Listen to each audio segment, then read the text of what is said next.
Okay, so what's my high, my active kindness? I almost just said low in active kindness. There has to be a high in there, otherwise there's no balance. Well, let's see. All right. It's like I'm looking outside my window right now. It we didn't get like a ton of snow, but there's like if I look outside and there's clearly more white than there ought to be, that's not a good thing. So I gotta do a little bit of planning ahead if I'm gonna get through my day because again, snow and weather and stuff. Um, let's see, what was my high yesterday? Um, it's gonna sound kind of crazy, especially what I've been saying lately, but you know what? I have to say that my high was, for once, I actually had a little bit of time to myself. I mean, yeah, I know. Like, every time I visit my folks, that's always usually my high. But I have to realize that sometimes, I'm not really going to get that. I mean, sadly, a day will come when I'll never have that option ever again. So I understand that, I got to make every moment with my family count. But at the same time, sometimes some time to yourself is what the doctor ordered. So, yeah, I had a little bit of a me time yesterday, and it was quite nice. Made myself some cube steak, peas, and mashed potatoes for dinner last night, which which was pretty good. Sorry, I never really like Instagram or like take photos of my food. I've been meaning to sort of do that, but I really want to do that for stuff special, like making stuff if I make something for family, like that is something that's, photo worthy, I suppose. And my act of kindness. And in a way, I guess it sort of goes with my low. But yesterday, once again, my grandmother fell. So naturally, I helped her get back up. And that was my act of kindness. Again, she's doing fine. It's just, I mean, my grandmother's 86 years old. It's not like this was never going to happen to begin with. I mean, it was either going to happen or it wasn't. So, yeah, don't get me wrong. I'm sad that, it is sort of come to that point where my grandmother's time left on Earth really isn't, an unlimited amount of capacity or whatever. So, but at the same time, it's still kind of hard to accept. Oh well. I mean, I've subscribed to the conclusion, because here's the thing, at this point, I've had lots of family members die. I mean, actually, we're coming on a year ago when I lost my grandfather. So, if that happened, it's probably going to happen to everybody else. In fact, I know for a fact it's going to happen to me. But, knock on wood, it won't be for a very long time. So, good morning and happy Hump Day, everybody. Yeah, it's Hump Day.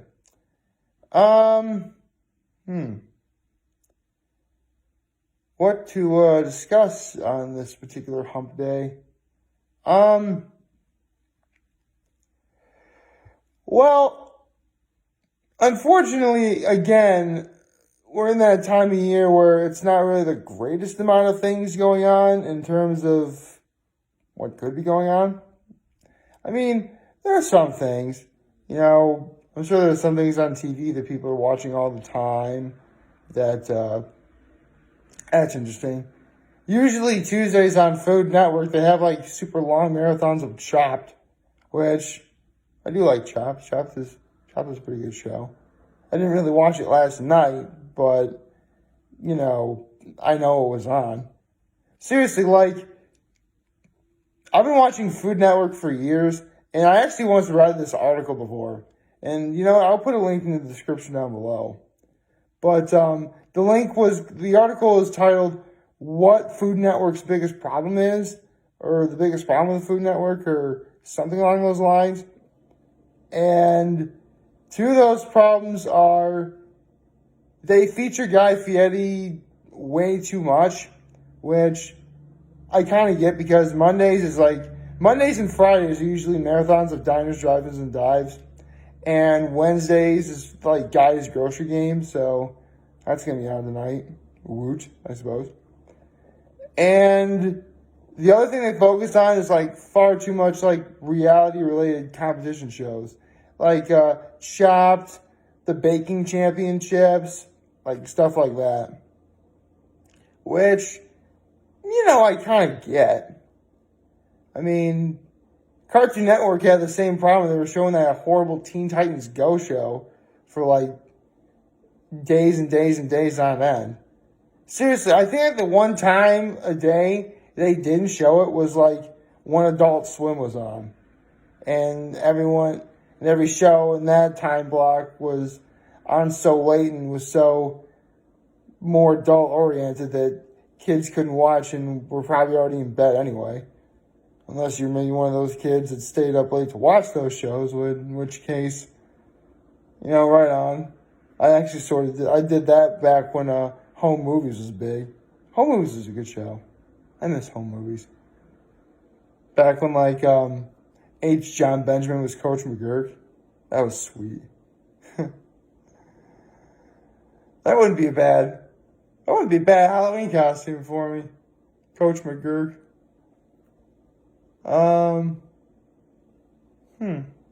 Maybe. Oh, man.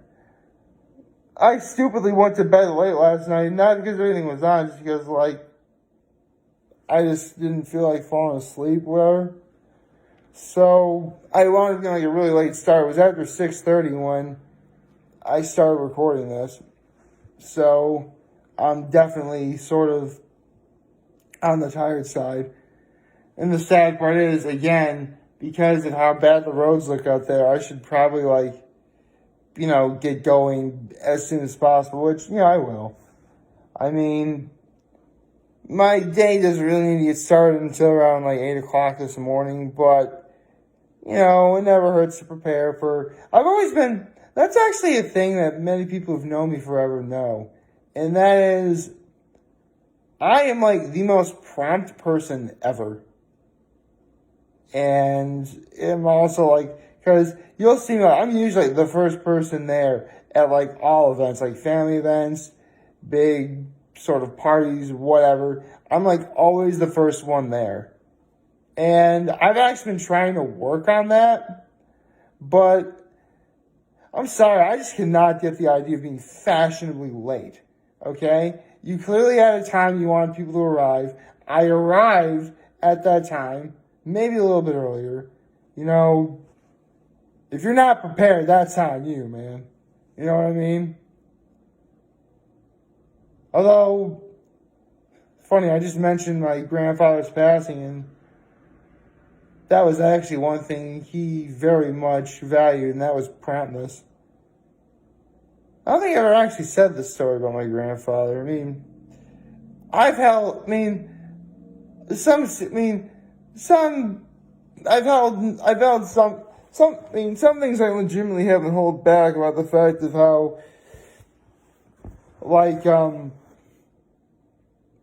sort of hard-nosed he was. There was one time, it was during the summer. I forget what year it was. I'm pretty sure I was still in high school around that time.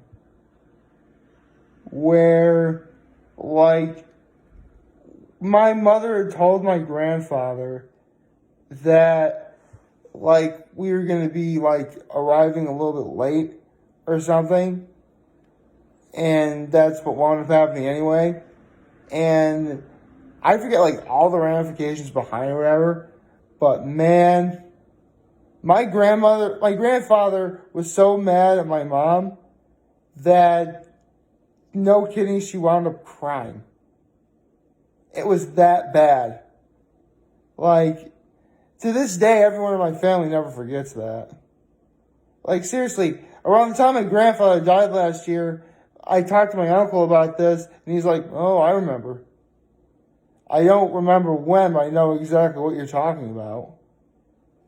Because, I mean, again, I don't remember when specifically this happened, but, I mean, it happened to my mom. I would kind of know if it did or didn't happen, you know?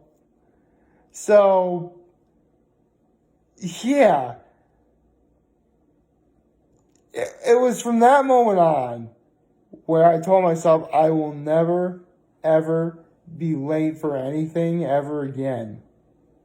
Because I don't want to feel like my mom is feeling right now. I mean, honestly, it was a combination. Well, here's the thing. Looking back on it, it was a combination of, yeah, my mom could have prepared a little bit better, but at the same time, my grandfather handled that situation. My late grandfather handled that situation all wrong. But without that said, you know, when it came to, you know, commitments or family events or seeing my late grandfather back when he was alive, I was never late ever again. And if I was late, he knew right away that it wasn't my fault. Usually it was my brother's fault. Yeah, I don't think I've ever actually mentioned this either. But there were so many times growing up where we'd be late for church solely because my brother took too long to get ready. Because, like, here's the thing. I would quickly shower, you know, get my stuff done, you know, get, you know, cleaned up, nice and dressed and ready to go. My brother was very much into his hair at the time. And this is when that style of, like, gelling, like, the front of your bangs was a thing. And I will admit, I sort of fell into that trap too. But once I started wrestling, I kind of dropped that because when you get sweat and gel in your eyes, it's not fun at all. But because of, like, my brother's routine, we'd wind up being late to church a lot. And I'm like, okay, again. And here's the thing. My mom and I would wait in the car for my brother to arrive. That's how bad. I was ready to go. I was in the car, sitting in the back seat because, you know, at the time I wasn't quite old enough to be in the back seat yet. Yeah, in case you don't know, you know, passenger laws are different in each state. In New York specifically, you have to be 12 years old and weigh over 100 pounds in order to sit in the front seat of a car. That is what the law is. I mean, I don't entirely know, like, how good police officers are picking up if a child is not the age of 12 years old or 100 pounds. But my family was really good about that sort of thing. Although I do recall, like, I was 8 years old when that law was first passed. And I swear they kept, like, pulling the finish line out from under me because I remember being, like, 10 and then they made it, like, 12. And I know the law is different, like, every state because when we visited my grandmother on my mother's side out in Vegas, like, there really is no law about how old or how much you have to weigh in order to sit in the front seat of a car. So again, laws are different in every state. I mean, I'm sure at some point there's going to be like a universal number to go by, but at the time of this recording, as far as I know, there really is no like universal law that every state has to have regarding how old you have to be and how much you have to weigh in order to sit in the front seat. I just know that in New York State, it's 12 years old and weighing over 100 pounds. But that's just... Then again, I seem to recall there were a lot of like car crashes happening around my area when I was a kid. Maybe that could be the reason why. I mean, I'm sure there's probably a beverage-related reason why, but I don't know. I mean, I was young at the time. All I can do now is speculate. Like, favorite, share, subscribe, and follow me on the social platforms, notification on YouTube. I am very humble to this video for all you guys who watch and enjoy for today. And hopefully you have a wonderful, wonderful hump day. Remember, there's a Target channel is going to be here to lend you and also be back. Take care and make good choices. See ya.